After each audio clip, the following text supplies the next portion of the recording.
Setiawan, Prodi Pendidikan Agama Islam, STIT Islamiyah Karya Pembangunan Paron Ngawi.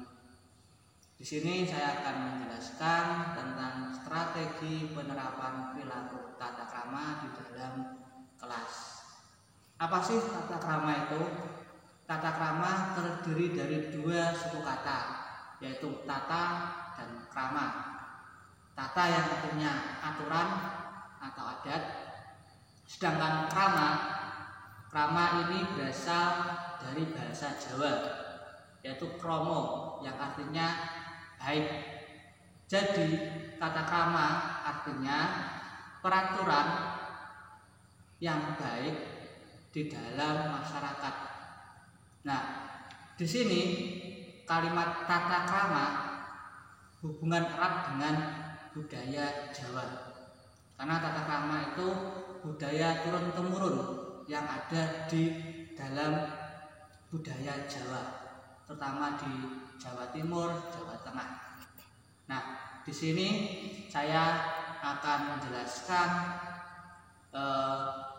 tata krama di lingkungan sekolah maupun di dalam kelas,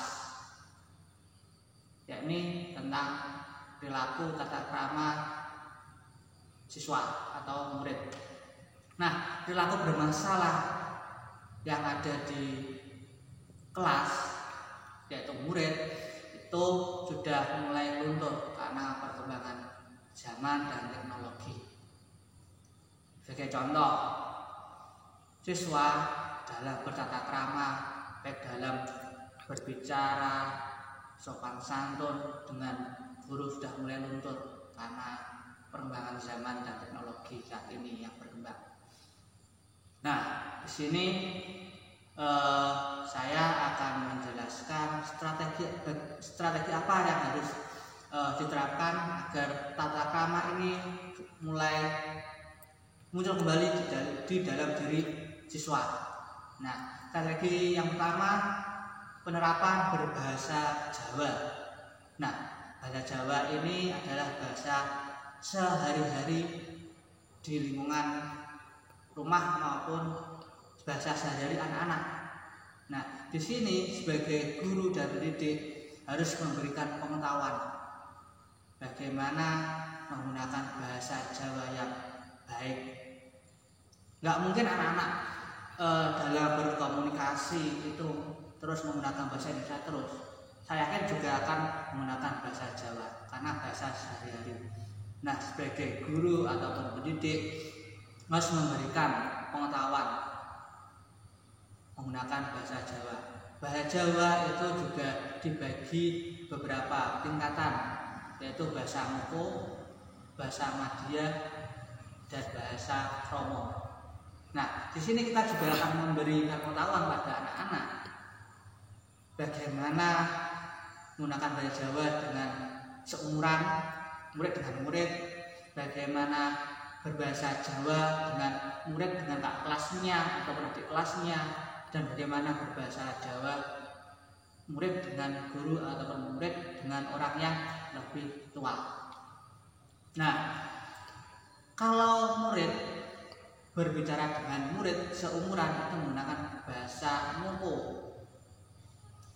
Murid dengan guru, murid dengan orang yang lebih tua itu menggunakan bahasa Kromo. Nah, dengan penerapan bahasa Jawa ini kita memberikan pengetahuan agar siswa itu saat berkomunikasi, berbicara dengan guru itu tahu menggunakan bahasa Jawa Kromo. Ya, nah, di lingkungan sekolah yang sering kita temui, siswa berbicara dengan guru itu menggunakan bahasa Moko, bahasa keseharian. Nah, ini kan sudah keliru. Ya, guru tidak ada sikapnya antara siswa dengan guru. Maka yang sering terjadi di lingkungan kelas dan di lingkungan sekolah itu siswa menggunakan bahasa Jawa, berkomunikasi dengan guru itu menggunakan bahasa Moko. Contohnya, Pak, arep budal nang ndi, Pak? Pak, hari ini jame sampean. Nah, bahasa itu loh yang sering saya dengar di lingkungan kelas. Seharusnya kalau kita memberikan contoh, Pak, jam niki panjenengan di kelas ini ki, Pak panjenengan sampun ditimbali dan sebagainya. Nah itu loh penerapan bahasa Jawa. Yang kedua strateginya penerapan karakter sopan santun bertata krama di diri siswa. Nah penerapan karakter ini dapat kita tanamkan melalui 3 tahap. Yang pertama tahap kognisi, yang artinya memberikan pengetahuan kepada siswa. Siswa yang belum tahu tentang bertata krama, sopan santun, mengganggu, kita kasih tahu bagaimana cara bertata krama yang baik, bagaimana cara etika baik saat berbicara, saat lewat di depan guru, itu kita kasih tahu. Nah, setelah kognisi memberikan pengetahuan pada siswa. Tahap yang kedua afektif, yaitu sikap. Ya, setelah siswa sudah mengetahui bagaimana tata cara ataupun sopan santun yang baik, maka sikap yang ditimbulkan oleh siswa untuk sikap yang dimiliki oleh siswa. Bagaimana menghormati guru, bagaimana menghormati teman, bagaimana cara berbicara dengan guru. Nah, kita tahu dengan sikap mereka. Setelah kognisi, kognitif, afektif sudah dilalui, yang terakhir yaitu tahap psikomotorik, yaitu perilaku. Nah, setelah siswa sudah mengetahui tata krama, sopan santun, mengganggu, dan sudah menunjukkan sikap bertata krama, yang terakhir perilaku.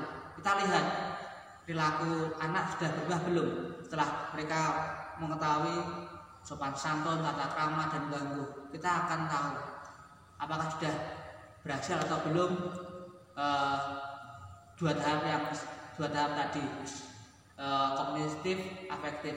Yang psikomotorik perilaku, ya, perilaku realitanya, apakah anak sudah menerapkan itu di dalam lingkungan kelas maupun dalam sekolah. Nah, beberapa 3 tahap itu bisa dilakukan jika guru dan siswa itu saling hubungan. Nah, mungkin itu yang bisa disampaikan. Kurang lebihnya saya mohon maaf. Wassalamualaikum warahmatullahi wabarakatuh.